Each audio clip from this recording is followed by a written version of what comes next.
আর এখন মানুষ ভয়ে জায়গা থেকে বেরিয়ে এসেছে।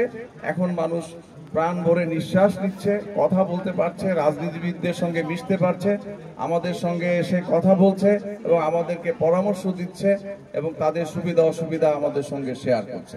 এই যে একটা রাজনীতির আবহাওয়া সৃষ্টি করা হয়েছে, এটা আমাদের দলের চেয়ারম্যান, ভারপ্রাপ্ত চেয়ারম্যান জনাব তারেক রহমানের নির্দেশনায় এবং তার সদিচ্ছায় আমরা সেই রাজনীতি বাংলাদেশে ফিরিয়ে আনতে চেষ্টা করছি।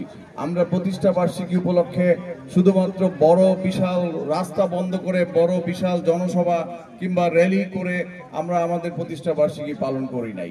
আমরা বৃক্ষরোপণের মাধ্যমে, ফ্রি মেডিকেল ক্যাম্পের মাধ্যমে এবং অন্যান্য সেবামূলক কাজ, আমরা অনেকে দেখেছেন যে ঢাকা শহরের খালগুলোতে আমাদের স্বেচ্ছাসেবক ছেলেরা নেমে সেই ময়লা পানিতে নেমে খালগুলো পরিষ্কার করছে, আমরাও করছি। আমরা এইভাবে আমাদের রাজনীতিটাকে মানুষের একদম দোরগোড়ায় নিয়ে যাওয়ার চেষ্টা করছি। আজকে এখানে অনেক মানুষ এসেছে যারা স্বেচ্ছায় রক্ত দিতে চায়, তারা এসেছে।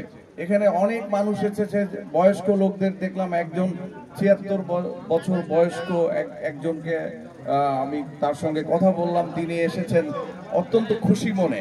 তিনি ফ্রি ডায়াবেটিক চেক করলেন, চক্ষু চেক করলেন, চক্ষু পরীক্ষা করলেন, ইত্যাদি ইত্যাদি।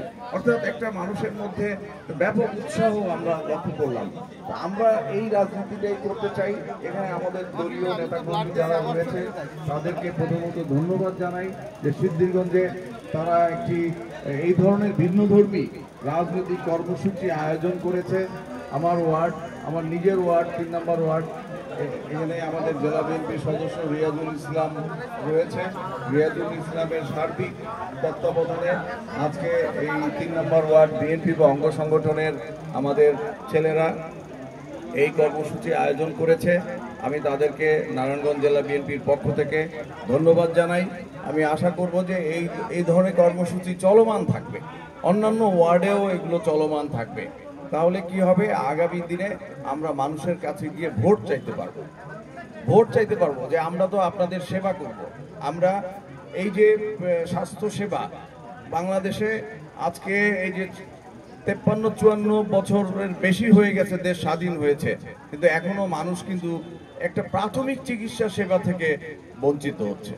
কোনো মানুষের প্রাথমিক চিকিৎসা নেওয়ারও, হাসপাতালে গিয়ে যে প্রাথমিক চিকিৎসা পাবে সেই গ্যারান্টিও নাই। কিন্তু আমাদের নেতা জনাব তারেক রহমান সাহেব ৩১ দফার মধ্যে উনি বলেছেন যে বিএনপি যদি রাষ্ট্র পরিচালনার, দেশ পরিচালনার দায়িত্ব পায়, আমরা ক্ষমতায় যেতে চাই না, ক্ষমতা শব্দটা আমরা বলতে চাই না। আমরা যদি জনগণের মাধ্যমে ভোটে বিজয় লাভ করে যদি দেশ পরিচালনার দায়িত্ব আমাদের হাতে জনগণ দেয়, তাহলে আমরা এই যে লন্ডনের NSU এর আলোকে সেখানে যেভাবে স্বাস্থ্য সেবা দেওয়া হয়, মানুষকে কার্ড দেওয়া হয়, স্বাস্থ্য সেবা পাওয়ার জন্য কার্ড দেওয়া হয়, প্রত্যেক ফ্যামিলিতে আমরা একটা করে কার্ড দিব এবং মহিলাদেরকে এখানে অগ্রাধিকার দিব। এই কার্ডগুলো পেলে তারা, তাদের পকেটে যদি ইনস্ট্যান্ট টাকা পয়সাও না থাকে, এই কার্ড নিয়ে শুধু হসপিটালে চলে যাবে, হসপিটালে গিয়ে ফ্রি সমস্ত চিকিৎসা তারা পেতে পারবে। এই যে সুবিধা মানুষকে দেওয়া হবে, কারণ অনেক সময় আমরা দেখি সাধারণ মানুষ, অল্প আয়ের মানুষ চিকিৎসার অভাবে হসপিটালে বা টাকার অভাবে হসপিটালে যেতে সাহস পায় না এবং চিকিৎসা সেবা থেকে বঞ্চিত হয়ে তারা মৃত্যুবরণ করে। কিন্তু আমরা যদি তাদেরকে আশ্বস্ত করতে পারি যে বিএনপি দেশ পরিচালনার দায়িত্ব যদি পায়, তাহলে প্রত্যেক ফ্যামিলিতে আমরা একটা করে স্বাস্থ্য সেবা কার্ড দিব এবং এই কার্ড দেখিয়ে সে যে কোনো হসপিটালে, সরকারি হোক এবং বেসরকারি হোক, যে কোনো হসপিটালে তাকে চিকিৎসা দিতে বাধ্য থাকবে।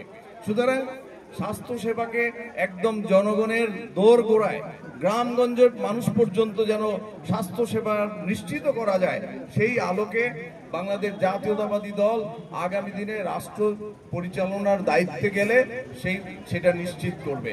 সুতরাং আমরা এখন থেকেই সেগুলোর প্র্যাকটিস করছি যে কিভাবে মানুষকে স্বাস্থ্য সেবা দেওয়া যায় এবং বিনামূল্যে দেওয়া যায়। কাজেই আমরা